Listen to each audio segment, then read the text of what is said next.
Hello, and welcome to another update video about the Bitcoin chart. So we talk about Bitcoin here on the short term.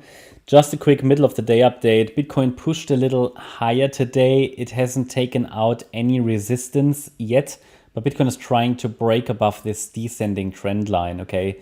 But it hasn't broken above this micro resistance, which is 27,180. Here, one of the fib levels. 1 second, just need to draw that over. So it's finding some, it's created a bit of a double top there. But it's pushing against the ceiling, right? So if that level breaks above 27,180, then it might be forming here, it might be forming the following through on the wide wave count, obviously. And the level after that is 27,480, as you know from previous videos. Above 27,480 here, our wide wave count will certainly be in control. For me, what's going on here? Oh, something was taken out. I think one of the sub-wave structures was taken out. So we are obviously observing at the moment if the white wave count or the yellow one is going to play out. We're at a key decision point, really important inflection point.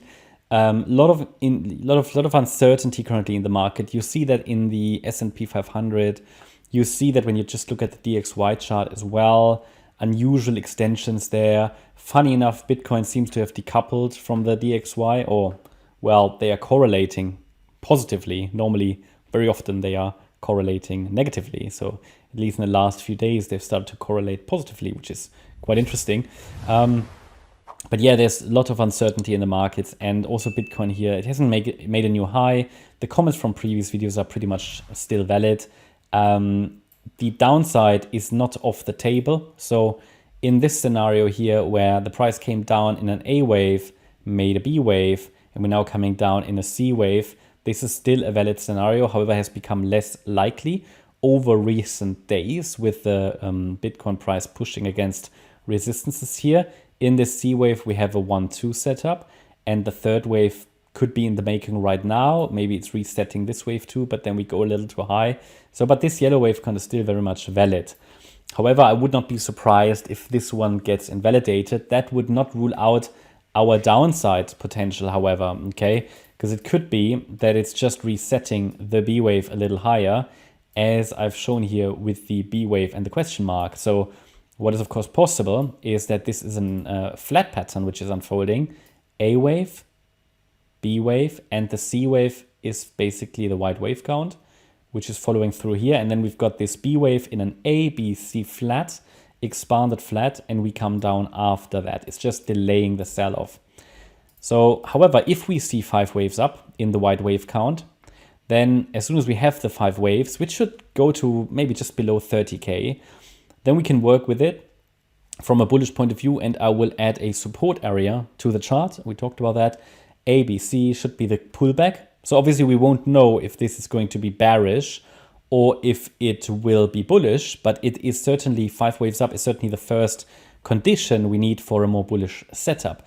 So we are going to put a support area onto the chart that we can use to measure our risk against for an upcoming long trade. And if we then come into this support area, which will be around 27, 26K somewhere, forming a higher low, and if we see a small impulsive reaction to it, this is the signal that we could go to 40 to 50K. So until then, we are a little bit in no man's land, and we're just tracking the wave structures. There could be a small uptrend setup or long setup here. We've been observing if a small 1-2 setup forms on the weekend, possible leading diagonal, might have formed now. And if we now come back in wave 2, we have a small long trade setup. Now, that's nothing that I would find reliable. I'm personally not keen to trade stuff like that, but it is just something where I'm highlighting, okay, if we come into this region now between 26,790 and 26,980, then this could be a wave 2 pullback. And if the 78.6 fib level is holding, then this could be the setup for a third wave of a third wave of the C wave of the third wave.